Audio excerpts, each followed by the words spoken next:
For this new look, we are using lace front Prudence wig colors 613.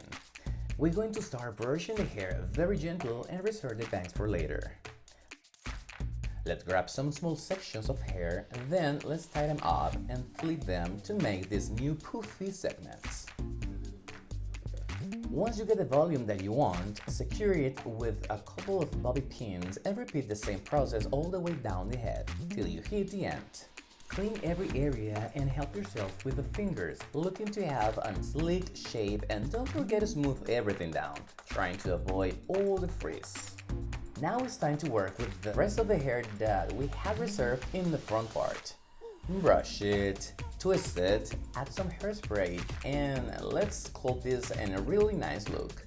Add some more hairspray to make sure that it will be perfect for longer. Feel creative using some accessories to decorate this amazing wig, and ta-da! She's ready to go!